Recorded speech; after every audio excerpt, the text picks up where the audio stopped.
उसकी तारीफ, उसकी महिमा, उसकी बड़ाई और उसकी परस्तिश कर सकें। वो राजाओं का राजा, प्रभुओं का प्रभु, सनातन काल का यहोवा, ईश्वरों का परमेश्वर है। आइए आज की सुबह में हम परमेश्वर के वचन में से पढ़ने के लिए निकालेंगे याकूब की पत्री और उसका पहला अध्याय। याकूब की पत्री उसका पहला अध्याय। जैसे कि आप सबको पता है कि हम याकूब की पुस्तक पर मनन कर रहे हैं और हमने ऊपर की आयतों पर मनन किया है, बुद्धि के ऊपर हमने मनन किया है, ऊपर धीरज के ऊपर मनन किया है, घटी के ऊपर हमने मनन किया है, विश्वास के ऊपर हमने मनन किया है, मांगने के ऊपर भी हमने मनन किया है। आज हम बात करेंगे परख। क्या? परख, जो कि लिखा है याकूब की पुस्तक उसका पहला अध्याय और पहले अध्याय के 12वें पद के अंदर। यहाँ पर इस प्रकार से लिखा है, यदि शिष्य पढ़ें तो यहाँ खुदा का वचन क्या कहता है? याकूब की पुस्तक उसका पहला अध्याय और उसके 12वें पद के अंदर मैं पढ़ूंगी याकूब की पत्री पहला अध्याय उसका 12वीं आयत। ठीक। धन्य है वह मनुष्य जो परीक्षा में स्थिर रहता है। धन्य है वो मनुष्य जो काय में स्थिर है? परीक्षा में। एक तरफ हम देखते हैं कि जब मनुष्य के जीवन में परीक्षाएं आती हैं, हमने ऊपर भी देखा टेस्टिंग, परख, परीक्षाएं। जब परीक्षाएं आती हैं तो सांसारिक तौर से मनुष्य डर जाता है, भयभीत हो जाता है और निराश हो जाता है। अरे यार, ये क्या हुआ? ऐसा क्यों हुआ? किस लिए हुआ? लेकिन याकूब जो यीशु का भाई है, उसका चेला भी है, वो इस बात को यहां लिख रहा है, धन्य है वो मनुष्य। यदि आप आगे देखेंगे इसके अंदर, धन्य का मतलब ब्लेस। क्या? ब्लेस, आशीषित।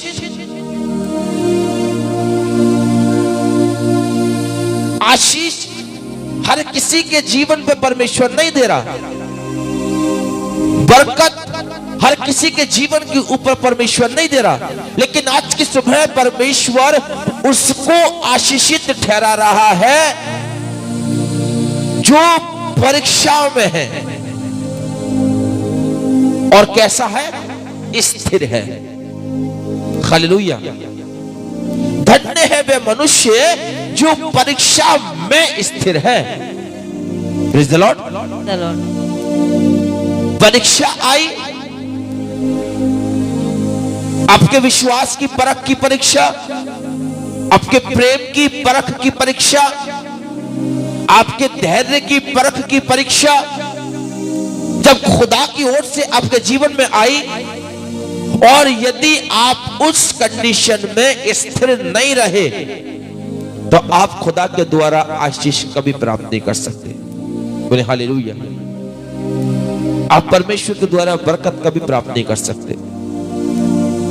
मैंने पहले भी समझाया था, जब एक छोटा बच्चा साल भर मेहनत करता है और मेहनत करने के बाद में जब वो एग्जाम देता है, परीक्षा देता है और परीक्षा में होकर गुजरता है, स्थिर बना रहता है, पढ़ाई में स्थिर, ट्यूशंस में स्थिर, एजुकेशन में स्थिर, उसकी स्थिरता उसके लिए आशीष का कारण बनती है। और आशीष ये आती है कि वो जम करके एक क्लास से दूसरे क्लास के अंदर पहुंच जाता है।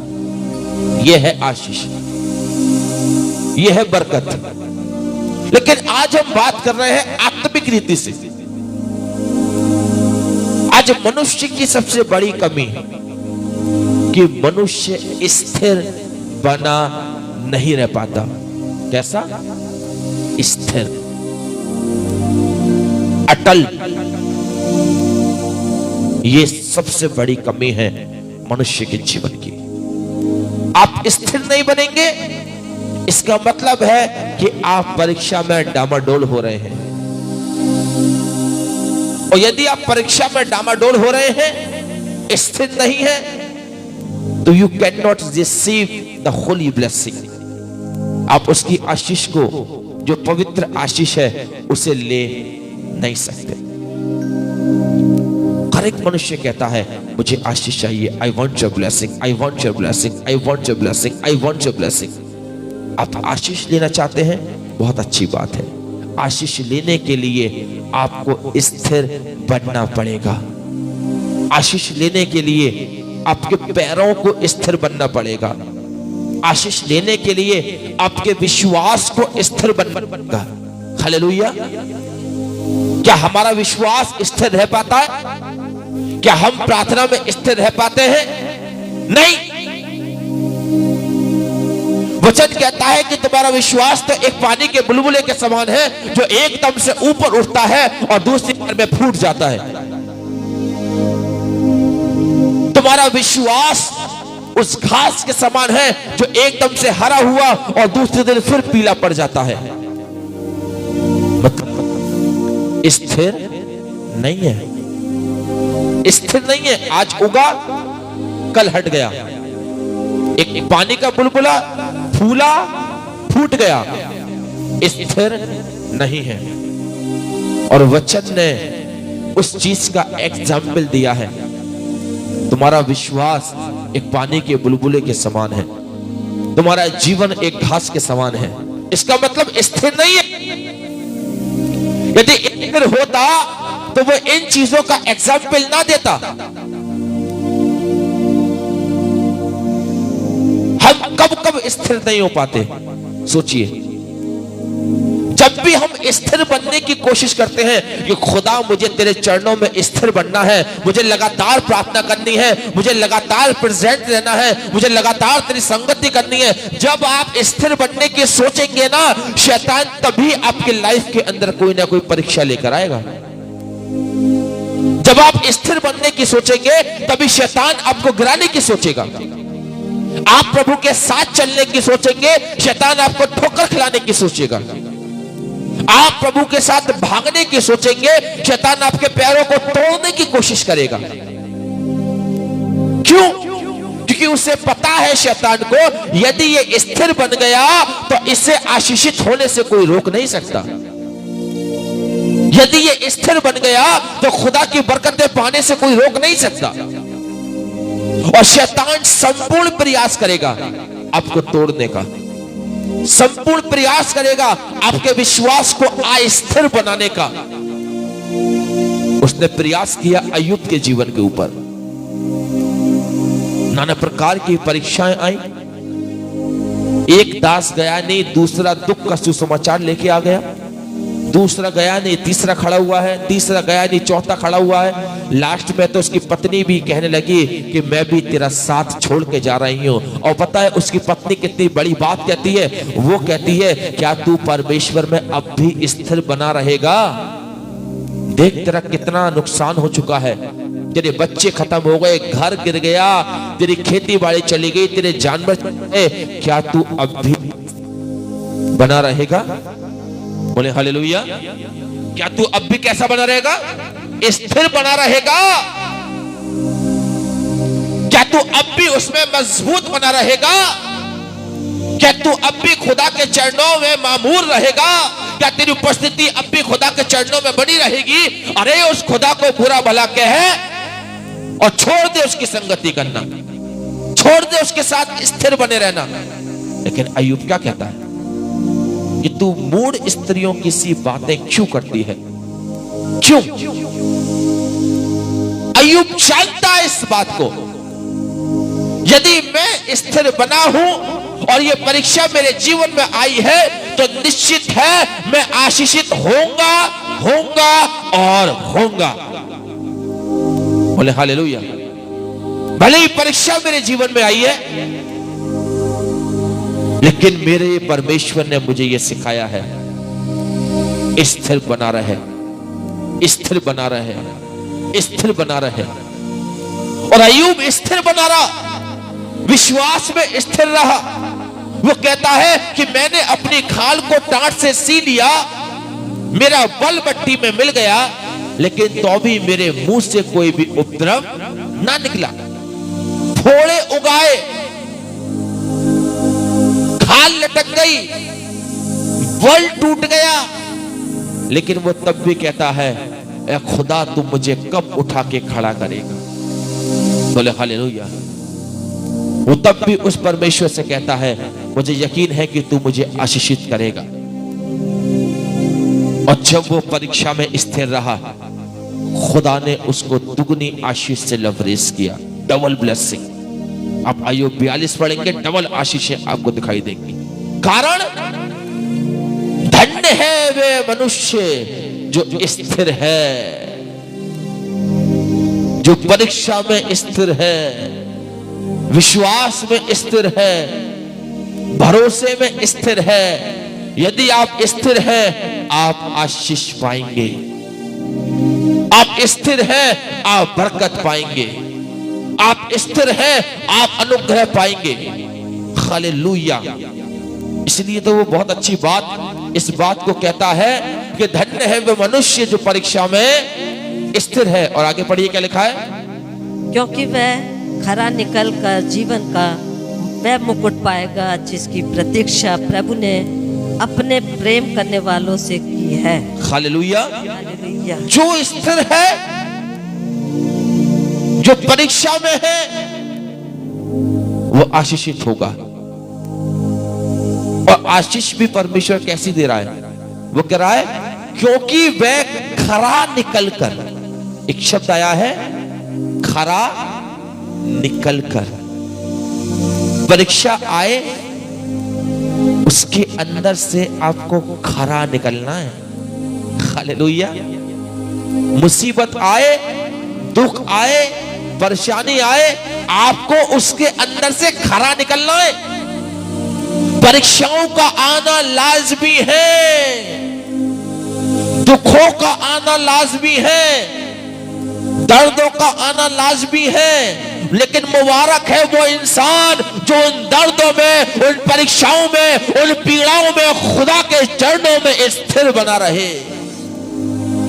धन्य है वो मनुष्य जो इस परीक्षा के समय में, जो इन नकारात्मक उन समयों में स्थिर बना रहे, क्योंकि वे खरा निकलकर, जीवन का मुकुट हर किसी को नहीं है।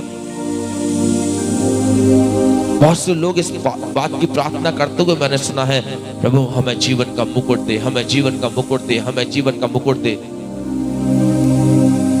आपको पता है जीवन का मुकुट प्राप्त करने के लिए दुख, मुसीबत, पीड़ाओं को सहना पड़ता है।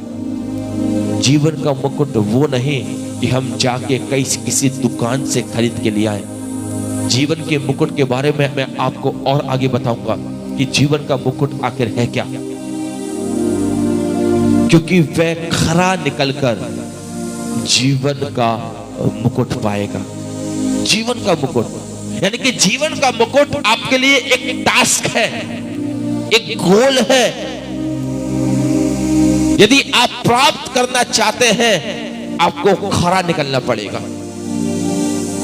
आप प्राप्त करना चाहते हैं, आपको अपनी लाइफ प्योर करनी पड़ेगी, पवित्र करनी पड़ेगी, क्योंकि वह उन परीक्षाओं से खरा निकलकर जीवन का मुकुट पाएगा। अब मुकुट किसके द्वारा पाएगा? परमेश्वर के द्वारा, यीशु के द्वारा। अब प्रकाशित वाक्य 2:10 निकालिए। प्रकाशित वाक्य की पुस्तक उसका 2 अध्याय और 2 अध्याय के उसके 10वें पद को जरा सिस्टर पढ़िए। 2 अध्याय का 10वां पद, यहाँ क्या लिखा हुआ है? प्रकाशित वाक्य 2:10। जो दुख तुझको झेलने होंगे उनसे मत डर। जो दुख तुझे झेलने होंगे उनसे मत डर। क्यों मत डर? परीक्षाओं का आना लाजमी है, दुखों का आना लाजमी है, पीड़ा का आना लाजमी है। यदि दुख आए, परेशानी आए, पीड़ा आए, परीक्षा का समय आए, उन्हें देखकर मत डर। क्योंकि देखो शैतान तुम में से कुछ को जेल खाने में डालने पर है। शैतान तुम में से कुछ को जेल खाने में डालने पर है, ताकि तुम परखे जाओ, ताकि तुम परखे जाओ। यानी कि परीक्षा, जीवन में परीक्षा। अब परीक्षा आपके लाइफ को तोड़ने का काम कौन कर रहा है? शैतान। क्या लिखा है? शैतान तुमको तोड़कर बिखेर कर तुम्हें नाश करने की फिराक में है। वो इस फिराक में है तुम तोड़े जाओ, वो इस फिराक में है तुम्हारा विश्वास तोड़ा जाए, वो इस फिराक में है तुम्हारा भरोसा तोड़ा जाए, वो ये फिराक में है कि तुम खुदा की ओर से आशीष के भागीदार ना बनो, क्योंकि शैतान इस फिराक में है वो तोड़ा जाए और आगे परखे जाओ और तुम्हें 10 दिन तक क्लेश उठाना होगा। प्राण देने तक विश्वासी रह तो मैं तुझे जीवन का मुकुट दूंगा। प्राण रहने तक। हालेलुया। कहां तक? प्राण रहने तक। कैसा रहे? विश्वासी, फेथफुल। प्राण रहने तक। हम तो 1 महीने भी विश्वासी बनकर नहीं रह पाते।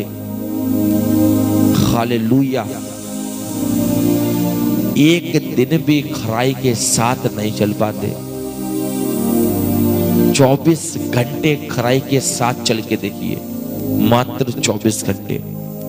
उन 24 घंटों में शैतान इतनी बार आपको गिराने की कोशिश करेगा। यदि 100 लोगों ने अपने मन में एक विचार किया कि सुबह की पहली किरण से लेकर और रात के प्रकाश तक, रात के चांदनी तक मैं प्रभु खरा चलूंगा, खरा बोलूंगा, खरा बनूंगा और खरे काम करूंगा। आप सोचिएगा, आप समझिएगा, आप गौर दीजिएगा। उस दिन शैतान आपके लाइफ के अंदर इतने सारे टिपिकल मोड देके आएगा, आपकी लाइफ के अंदर इतनी मुसीबतें, परेशानियां आपको गिराने की इतनी कोशिश करेगा, इतनी कोशिश करेगा कि कहीं ना कहीं तो गिरे, कहीं ना कहीं तो गिरे। जब पहली परीक्षा आई, शैतान ने देखा नहीं गिरा अय्यूब, दूसरी तुरंत, तीसरी तुरंत, चौथी तुरंत, पांचवी तुरंत, back to back, back to back, back to back. किस लिए? गिराने के लिए। शैतान का काम है गिराना, क्योंकि उसे पता है यदि ये नहीं गिरा तो ये आशीषित हो जाएगा, ये नहीं गिरा और खरा निकला तो ये जीवन का मुकुट पाएगा। बोले हालेलुया। और शैतान नहीं चाहता कि परमेश्वर के लोगों को वो मुकुट मिले, वो आशीष मिले जिसकी प्रतिज्ञा प्रभु ने अपने प्रेम करने वालों से की है। हालेलुया। अब देखिए, प्रेम, जिसकी प्रतिज्ञा प्रभु ने अपने प्रेम करने वालों से की है, इसका मतलब क्या हुआ? कि खुदा जिनसे प्यार करता है उनकी परीक्षा भी होती है। और परीक्षा इसलिए होती है ताकि वो खरे निकले और दुगनी आशीष के अधिकारी हो जाए। डबल ब्लेसिंग, दुगनी आशीष। आज आप में से कितने लोग चाहते हैं दुगनी आशीष लेना? यस। यदि आप चाहते हैं दुगनी आशीष लेना, दुगनी आशीष इतनी आसानी से नहीं आने की, उससे पहले परीक्षा में स्थिर बन के दिखाना है। Praise the Lord. एक बड़ी अच्छी सी मैं बात आपको बताता हूं। पता है आपको, प्रभु सब कुछ देखता है, सब कुछ, एवरीथिंग, सब कुछ देखता है। अभी हम एक जगह प्रार्थना के लिए जाने वाले हैं और हमारी पूरी टीम हमारे साथ चलती है। एक भाई और है जो हमारे साथ बाहर खुदा की खिदमत के लिए जाता है। उसकी एक नौकरी लगी। क्या नौकरी? सुनिएगा बात को। और जब नौकरी लगी, प्रभु से मांगा, प्रभु नौकरी दे, नौकरी दे, नौकरी दे, नौकरी दे। प्रभु ने उसे नौकरी दे दी। और जब प्रभु ने दिया है तो आपको और ज्यादा प्रभु की संगति करनी है, और ज्यादा उसका धन्यवाद करना है, और ज्यादा उसके साथ चलना है। प्रभु ने उसे नौकरी दी, चाकरी दी। मैंने उसको मैसेज किया कि फलाने फलाने दिन इस जगह पर प्रार्थना सभा है और मैं वहां चलना है। तो उसका रिप्लाई आता है मेरे पास कि ब्रदर, टाइम नहीं है, समय नहीं है, नौकरी पर जाना है, ड्यूटी पर जाना है, मैं नहीं जा सकता। नौकरी से पहले वो हर जगह पर हमारे साथ खुदा की खिदमत में बाहर शहरों में जाता। मैंने कोई बात नहीं। कल उससे मेरी मुलाकात हुई उस भाई से, और मेरे पास आया और कह रहा, भैया नौकरी छूट गई। हाँ, नौकरी छूट गई? अभी तो तुम्हें नौकरी मिली थी। भैया पता नहीं कैसे छूट गई। मैंने कहा तुझे नहीं पता, मुझे पता है कैसे छूट गई। मैंने कहा तुमने खुदा की खिदमत के लिए जाने के लिए मना किया, तुमने परमेश्वर के पास जाने के लिए मना किया, तुमने उसकी सेवा करने के लिए मना किया कि मैं नहीं जा सकता, मेरे पास समय नहीं है, नौकरी चल रही है, ड्यूटी चल रही है। जिसने दिया उसने ले लिया। हालेलुया। मैंने कहा ये जो तुम्हारे जीवन में इस समय हुआ है, ये प्रभु ने इसीलिए किया है ताकि तुम और ज्यादा उसमें मजबूत हो जाओ, और ज्यादा उसमें विश्वासी बन जाओ। यदि खुदा आपको कुछ दे रहा है ना, आपका कर्तव्य है उसके सामने और दीन हो जाइए, और नम्र हो जाइए, और हलीम हो जाइए। यदि खुदा ने आपको यह जीवन दिया है, उसका धन्यवाद धन्यवाद धन्यवाद करिए। खुदा ने नौकरी दी है तो नौकरी पाने के बाद उसे भूलना नहीं है, लेकिन और ज्यादा उसकी खिदमत, उसकी सेवा और उसकी बड़ाई करनी है। ये जीवन दिया है तो ये जीवन लेके संसार में की अभिलाषाओं में नहीं फंसना है। हम वचन के अंतिम पड़ाव में हैं। यदि कोई अपनी प्रार्थना के निवेदनों को डालना चाहता है, आप अपने प्रार्थना के निवेदनों को डाल दीजिएगा, मैं सबके लिए प्रार्थना करूंगा।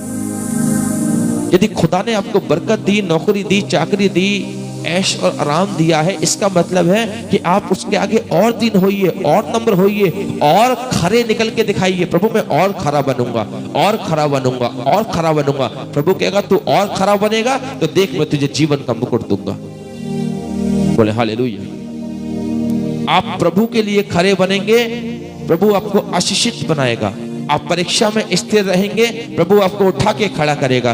धन्य है वे मनुष्य जो परीक्षा में स्थिर है, क्योंकि वे खरा निकलकर जीवन का मुकुट पाएगा। मैंने कहा खुदा ने आपकी लाइफ के अंदर इस बात की ताड़ना दी है कि परमेश्वर की आशीष लेकर उस परमेश्वर को ना छोड़ो। खुदा ने नौकरी दी, बहुत अच्छी बात है, नौकरी के साथ खिदमत करो, नौकरी के साथ प्रभु की सेवा करो। मैं आपको सच बता रहा हूं, जिस दिन मेरी नाइट ड्यूटी होती है या मेरा ऑफ होता है, मैं एक भी शाम घर पे नहीं रहता। प्रार्थनाएं प्रार्थनाएं प्रार्थनाएं। क्यों? अरे उस खुदा ने मुझे और आपको किस लिए बनाया है, किस लिए उसने आशीषित किया। यदि हम उसकी आशीष को लेके भूल जाएं तो इस जीवन से क्या लाभ। हम उसकी बरकतें लेके भूल जाएं, इस जीवन से क्या लाभ। खुदा ने अच्छा खाने के लिए दिया, पहनने के लिए दिया, ओढ़ने के लिए दिया, अच्छे माँ बाप दिए, अच्छे भाई बहन दिए, अच्छी पत्नी, अच्छे बच्चे दिए, अच्छे रिश्तेदार दिया, अच्छी इज्जत दी। अरे जिसने सब कुछ आपको दिया, आप उसी की यदि खिदमत ना करें तो आपका जीवन बेकार है। हालेलुया। जिसने आपको सांसें दी हैं, यदि आप उसी की खिदमत ना करें, सब कुछ बेकार है। Praise the Lord. खुदा की खिदमत करना सीखें, उसके साथ स्थिर बन के दिखाएं, उसके साथ स्थिर चल के दिखाएं। उससे कहें प्रभु देख, मैं अपने आप को तेरे चरणों में जोड़कर खरा बन के दिखाऊंगा, खराई के साथ चल के दिखाऊंगा। खुदा आपको ब्लेस करेगा। आप स्थिर बनिए, वो आपको खरा बनाएगा। आप स्थिर बनिए, वो आपको जीवन का मुकुट देगा। आप स्थिर बनिए, वो आपको धन्य धन्य और धन्य बनाएगा। बोले हालेलुया। आइए अपनी आंखों को बंद करें और प्रार्थना में चलेंगे। आसमान और जमीन के खालिक और मालिक, एक बार फिर से खुदावन यीशु मसीह में आपका धन्यवाद करता हूँ खुदावन, तेरी बड़ी आशीष के लिए, बरकत के लिए और तेरे अनुग्रह के लिए। पिता प्रार्थना करता हूँ खुदावन आज के दिन के लिए जो तूने हमारे जीवन में दिखाया प्रभु। तेरा ये दिन, तेरे ये समय पिता हमारे जीवन के लिए बड़ा अनमोल है प्रभु, और क्योंकि